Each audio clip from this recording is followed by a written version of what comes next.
네, 수험생 여러분 안녕하십니까. 반갑습니다. 11월 12일 목요일, 우리 수험생들이 그동안 열심히 노력한 그 결과를 발휘할 수 있는 2016학년도 수능이 실시되는 날짜인데요. 뭐 수능은 전년도에도 2015학년도에도 좀 쉽게 출제되었다고 이제 실제 출제되었고, 올해 수능도 좀 쉽게 출제될 거로 예상을 하고 있는데요. 따라서 이게 시험이 쉬우면은요, 사실 어떻게 보면 또 이게 전략 세우기도 쉽지 않은데요. 그래서 수능 시험 후에 본인의 성적을 바탕으로 지원 전략 수립이 매우 중요한데, 뭐 더더군다나 이제 선호도 높은 대학일수록 수능 100% 전형이 맞기 때문에요. 수능 성적이 거의 당락을 결정한다고 볼 수 있겠죠. 자, 수능 성적이 좋으면 아무래도 뭐 지원 전략을 수립하는 데 있어서 좀 더 수월할 것은 사실이지만, 한두 문제로 이렇게 대학 및 학과까지도 이제 상위권 대학들은 달라질 수 있기 때문에요. 뭐 좋은 성적만을 믿고 전략 수립을 등한시하다 보면 뭐 낭패를 볼 수도 있고요. 오히려 전략 수립을 잘해서 조금 낮은 성적으로도 목표 대학에 합격할 수 있는 그런 기쁨이 있을 수 있기 때문에, 자, 그렇다면 여러분들이 앞으로 수능을 보고 나면은 어떻게 이제 수능 이후에 준비를 해야 될지에 대해서 여러분 같이 살펴보는 시간을 좀 갖도록 하겠습니다. 자, 첫 번째, 대입 전략의 가장 큰 첫걸음 바로 가채점이죠. 수능 시험에 여러분들이 가장 먼저 해야 할 일은요, 수능 가채점을 통해서, 뭐 가채점은 말 그대로 이제 가채점이기 때문에 성적이 약간 달라질 수도 있겠지만은, 내가 지원한 대학에서 수능 체제를 요구하는 전형이라면 과연 충족이 가능할 것이냐, 또는 이 시험 본 거 가지고 수시에 어떻게든지 지원을 할 거냐 말 거냐 하는 부분도, 그리고 교과 전형 같은 경우에는 수능 체제가 있기 때문에 내가 합격 가능할 수 있느냐 없느냐 이런 걸 판단하는 기준이 되기 때문에요. 이 수능 이후에 진행하는 전형도 또 지원할지 여부를 결정해야 되는 부분이기 때문에 가채점 반드시 해보셔야 되고요. 두 번째는 수시 대학별 고사를 응시를 해야 될 거냐 말 것을 결정하는 건데요. 가채점을 통해서 뭐 수능 후 실시되는 대학별 고사 여부를 판단해야 된다고 했는데요. 실제로 내가 이제 보통 수능 이후에 있는 뭐 면접이라든가 아니면 논술 전형 같은데 지원하는 수험생들이 꽤 많죠. 이 수험생들 같은 경우에는 아무래도 혹시 내가 수능이 잘 안 나오면 여기 가야지 하고 생각했는데 생각보다 또 수능이 잘 나올 수도 있기 때문에요. 현재 지원한 대학보다 더 상위 대학의 현재 가채점 성적으로 지원 가능하고 충분히 경쟁이 되는지를 파악하는 것이 되게 중요하기 때문에요. 이건 결국 뭐예요? 하향 지원을 하지 않도록 이렇게 이제 미리 이제 얘기를 하는 거고요. 반대로 현재 받은 성적이 수능 최저나 정시 지원 성적 면에서 아주 애매하게 나온 경우가 있기 때문에요. 이런 경우에 또 수시에 전념해야 되기 때문에 수시의 대학별 고사의 응시 여부가 또 두 번째는 중요한 부분이라고 볼 수 있겠고요. 세 번째는 단순 학점 점수로 지원 가능도를 일단 판단해 보는 거죠. 사실 가채점 같은 경우는 원점수 갖고 보는 거예요. 사실 원점수 근데 실제로 이제 대학에 사용을 하진 않죠. 뭐 표준점수라든가 100분위 사용하기 때문에.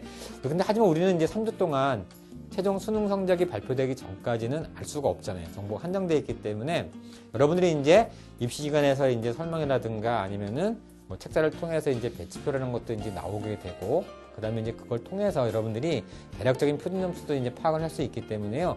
원점수와 100분위 성적을 통해서 뭐 지원 가능 대학을 각 군별로 선택을 하는데요. 뭐 이때 막 조금 말씀드렸지만은 활용할 수 있는 자료는 입시기관에서 제공하는 가채점 지원 참고표인데요. 이 지원 참고표 같은 경우에는요, 수능 영역별 반영 비율이나 또는 이제 가산점 또는 학생부 성적 등이 이제 고려되지 않고 이제 원점수 또는 단순 한 점수로 이제 만들어 제공하고 있기 때문에 큰 범주에서는 여러분들이 단순하게 이제 합산 점수로 이제 지원 가능 대학을 이제 파악해 보는 것이 이제 매우 중요한 그 분야였기 때문에 세 번째로 여러분들이 그런 내용들을 좀 알아두시면 도움이 될 것 같습니다. 자, 네 번째는 목표 대학은 어떻게 선발을 할까? 그래서 모집 요강, 숙제 및 유불리를 판단해 보는 건데요.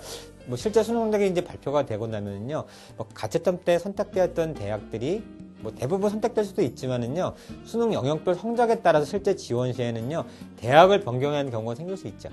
그래서 이제 현재로서는요, 단순하게 이제 그 실전 결과가 나오더라도 우선적으로는 단순 학점 점수를 통해서 또 정시 무점 영역을 통해서 여기 내가 지원이 가능하겠다 또는 불가능하겠다를 일단 판단해 보는 건데요. 자, 모집 영역을 통해서 확인해야 될 상황들은 뭐냐면, 먼저 전형 요소별로 내어 있는 수능과 학생부 등의 반영 비율 또는 수능 영역별 반영 비율이 있어요. 뭐 국어는 뭐 몇 퍼센트, 뭐 과학은 이렇게 돼 있죠. 이런 부분이 있고 또 가산점이 있죠. 이렇게 A병을 같이 쓰는 대학, 교차 지원이 가능한 대학들은 그 계열에 가산점을 주는 것도 있고, 또 이 대학이 표준점수를 쓰느냐 또는 100분위를 쓰느냐 하는 것도 볼 수 있고요. 또 군이 어디에 있느냐, 또 모집 정원이 얼마냐, 이런 것들을 좀 꼼꼼하게 살펴보면은요, 더 나은 대학을 선택할 수 있고 합격할 수 있다는 거, 그래서 네 번째 알아보시고요. 다섯 번째는 2학기 기말고사까지 잘 챙겨라는 부분입니다. 그러니까 뜬금없이 갑자기 이제 수능 얘기하다가 왜 갑자기 이제 내신 성적이 나왔냐 이렇게 의아할 수도 있는데요.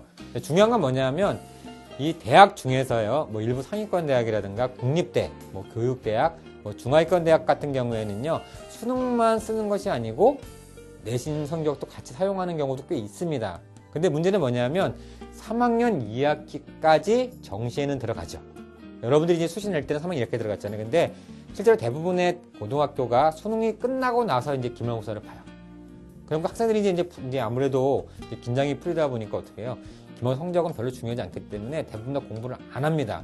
하지만 이게 대학은요, 이 소수점도 매우 중요한 입시이기 때문에요. 내신 성적 또한 아주 중요하기 때문에 최선을 다해서 기말고사를 잘 마무리하는 것이 좋다는 부분을 좀 알아주시고요. 자, 그다음 여섯 번째는 성적 발표 후에 대학별 이제 헌환점에 대한 유불리 및 지원 가능을 확인해 보라고 얘기했는데요.